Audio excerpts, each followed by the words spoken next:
Praise God. Magandang umaga po muli sa inyong lahat. Ako nga po muli si Michelle Asinas ng The Sanctuary Church at welcome po muli sa Morning Tilaok. At bago po tayo mag-start, atin po munang basahin sa Psalms chapter 17, verse 4 to 5. Ang sabi po rito, "Concerning the works of men by the word of thy lips, I have kept me from the paths of the destroyer. Hold up my goings in thy paths, that my footsteps slip not." Praise God. Tayo po yung manalangin. Lord, maraming pong salamat, O God. Muli sa panibagong umagang to, Lord Jesus, na binibigay niyo po sa bawat isa sa amin at sa aming pagdi-devotion, sa aming morning tilaok. Kayo po ang patuloy na pumagitna, Lord Jesus, dahil wala po kaming magagawa kung wala po ang inyong patnubay, Lord Jesus. Gamitin niyo po ako para sa inyong kapurihan, nawa maging paalala po, encouragement po itong mga sasabihin ko po, Lord God, Jesus, O God, upang magsilbing kapurihan din po sa inyong pangalan, Lord God. Marami pong salamat. In Jesus' name, Amen. At dito po sa ating nabasa, sa awit ni David, dito po ay kanyang sinabi na sa bawat tao na nakakasalamuhan niya, sa bawat ginagawa niya, kinikep niya yung commandments ng ating Panginoong Diyos. Nananatili siya sapat ng ating Panginoong Diyos. Pinamagatan ko po ito na watch your step. Katulad po ni David na parati siyang maingat sa step na ginagawa niya at sinisiguro niya na yung pina-follow niya pa rin kung ano yung nais ng ating Panginoong Diyos. Bakit ba nauso yung mga signboard? Sa mga kalsada, sa bawat pinupuntahan natin, merong mga signboard. It is to warn us. Halimbawa, di ba pag tatawid tayo, may nakalagay na bawal tumawid dahil nakakamatay, slippery, madulas yung kalsada, yung mga ganung mga signboard na nag-warn sa atin na kung hindi natin gagawin to, maaari tayong madisgrasya. Kaya nga nauso yung salitang watch your step. Kasi pagka hindi ka naging maingat, maaari kang madisgrasya. Sa isang battle, meron po akong nabasa na sa isang battlefield, halimbawa na sumugod ka dun sa isang digmaan. Hindi natin alam yung mga trap na nandoon. Kasi minsan, di ba napapanood natin may mga bomba na tinatanim dun sa lugar na yun. At sabi nga doon na just one careless step could cost you your life. Pag hindi ka naging maingat sa step mo, maari kang mapahamak at mag-cause na mawala ang iyong buhay. Dahil maaring yung trap, yung bomba na tinanim ng kaaway, dun ka masabugan o maari kang mamatay. Kaya watch your step. Bakit ba nasuso yung signboard? Signs are often designed to help individuals recognize or identify a place or brand. At nagre-result ito pag hindi natin sinunod, maari talaga tayong mapahamak. Kaya napaka-importante ng mga signs, ng mga warning. Kaya nga nakikita natin, sabi ko nga sa paligid natin, yung iba't ibang mga signs to warn us kung ano yung mga dapat nating gawin. At pagka hindi tayo sumunod, maari tayong mapahamak. Ano yung sinabi ni David sa ating nabasa kanina na kailangan na mag-stick siya dun sa rules na ating Panginoong Diyos. Dahil maari siyang mapahamak sa iba't ibang circumstances na kinakaharap niya. Still, sabi niya, I have kept yung commandments ng ating Panginoong Diyos upang hindi siya maligaw ng landas, yung path na kung saan yung nais ng ating Panginoong Diyos, nananatili siya doon, mga kapatid. Ang sabi po sa Psalms 119:105, "Thy word is a lamp unto my feet and a light unto my path." Bakit po ba napakahalaga ng salita ng Diyos sa atin? Sa madilim na mundong ito na minsan hindi na natin nare-recognize, lalo na sa panahon natin ngayon, hindi na natin halos nare-recognize ano ba yung, minsan nagugulo na ano ba yung mabuti, ano yung masama. Dahil nga sa iba't ibang pumapasok ng mga technology at iba-iba pang mga pumapasok sa ating isipan. Kaya minsan nagkakaroon ng kaguluhanan. Kaya kailangan natin ng guide. Ito yung salita ng ating Panginoong Diyos na siyang mag-guide sa atin. Sa katulad ng ginawa ni David, ano yung naging guide niya? Sa bawat step na gagawin niya, tinitiyak niya na yung kalooban ng ating Panginoong Diyos yung kanyang gagawin para hindi siya maligaw ng landas. Ganon din sa atin po.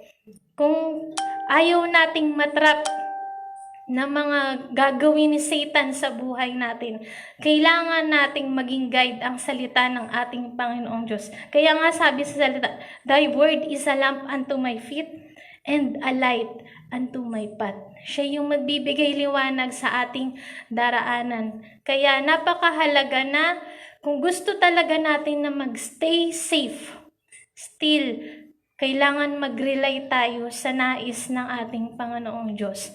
Sabi nga sa Bible na ang si Satan para siyang roaring lion, seeking whom he may devour. At pag nakita niya tayo na malamig at hindi tayo nagre-rely sa ating Panginoong Diyos, na lumalayo tayo, alam niya naman po yung karakter ng isang lion, talagang sisirain at sisirain niya tayo. Kaya katulad ni David, dapat nandun pa rin tayo sa path na nais ng ating Panginoong Diyos. Let the word of God lead us. Dahil ito yung maglalagay sa atin sa safety zone, mga kapatid. Katulad nung in-example ko sa inyo sa battle, sabi nga, life is full of battle. Maaring ang daming trap na nilalagay si Satan na minsan nagpapagulo sa atin, nandidistract tayo dun sa attention, at kaya nawawala yung attention natin sa ating Panginoong Diyos. Kaya we need to rely pa rin sa Word of God dahil ito yung magbabalik sa atin sa right path na kung saan nandun yung salvation. Minsan kasi masyado na tayong nalilibang at hindi na tayo nagiging maingat sa bawat step natin. Nakakalimutan natin na hindi pala forever yung buhay natin dito. Kung ano man yung parang nai-enjoy na tayo, yung mga technology, masyado na tayong nai-enjoy. Kaya nakakalimutan na natin yung mission natin, yung mga dapat nating gawin, yung magbibigay ng kaluguran sa ating Panginoon Diyos, minsan nawawala na sa ating isipan dahil masyado na tayong nalilibang. Dahil sa mga tricks o mga ginagawa ni Satan para mawala tayo sa presence na ating Panginoon Diyos. Kaya tandaan natin, mga kapatid, nandyan lang si Satan at umaali-aligid sa bawat isa sa atin. Kung hindi tayo maingat, sabi ngo, parang isang leon na sisilain tayo. At alam nyo naman po yung leon, pagka nahawakan niya po yung kanyang victim, talagang wawasakin niya ito. Ganun yung mangyayari sa buhay natin. Pag hindi tayo naging maingat sa step na ating gagawin, na hindi natin namamalaya na yung step na ginagawa natin is malayo na pala sa kalooban ng ating Panginoong Diyos. Napapalayo at napapalayo na pala tayo dahil pinipilit nating sundin yung nais natin at nalilibang na tayo sa mundong ito. Tandaan natin, merong great mission na pinagkatiwala sa ang ating Panginoong Diyos. Merong salvation na dapat na doon nakafocus ang ating isipan at ang ating mga mata. Tandaan natin na kailangan natin ng ating Panginoong Diyos. Sabi nga sa Psalms 23 na siya ang ating pastol, na siya yung dapat mag-guide. Hindi na tayo mangangailangan ng iba, na dapat bawat step na gagawin natin ay nakadepende sa ating Panginoong Diyos. Sabi sa Proverbs 3:5, trust in the Lord with all your heart and lean not on your own understanding. In all your ways acknowledge Him and He will make your path straight. Sa bawat gagawin natin, i-trust natin yan sa ating Panginoong Diyos. Sabi dito, in all your ways acknowledge Him and He will make your path straight. Acknowledge God in everything you do. Kasi hindi naman talaga natin kaya at hindi natin alam kung ano yung pwedeng mangyari sa atin. Hindi natin alam kung ano yung mga trap na pwedeng ilagay sa buhay natin si Satan. Kaya we need always to rely God. At hayaan natin na siya yung maging pastol ng buhay natin. Hindi lang sa salita, kundi hayaan talaga natin na siya yung maging Diyos ng buhay natin upang yung bawat step na ginagawa natin, hindi tayo talaga mapahamak. Tandaan natin na ang buhay dito ay pansamantala lang. Merong isang pangakong ating Panginoong Diyos na parati nating pangahawakan. Kaya watch your step, mga kapatid ko, mga kaibigan. At tandaan natin na dyan ang ating Panginoon Diyos nanonood sa bawat step na ginagawa natin. Kaya dapat tayong maging careful. At hayaan natin na si Lord yung mag-lead sa bawat plano natin, sa bawat gagawin natin. At sigurado, hindi naman tayo bibiguin ng ating Panginoon Diyos God knows what's best for us. Ibibigay niya kung ano yung makakabuti sa bawat isa natin. We need to rely lang sa ating Panginoon Diyos. At we need to be careful sa bawat step na gagawin natin. Tiyakin natin na magbibigay lugod ito sa harapan ng ating Panginoong Diyos.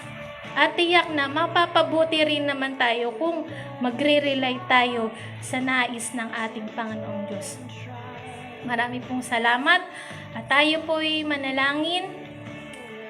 Lord, maraming salamat pong muli, O God, sa inyong mga salita, Lord Jesus, sa inyong mga paalala.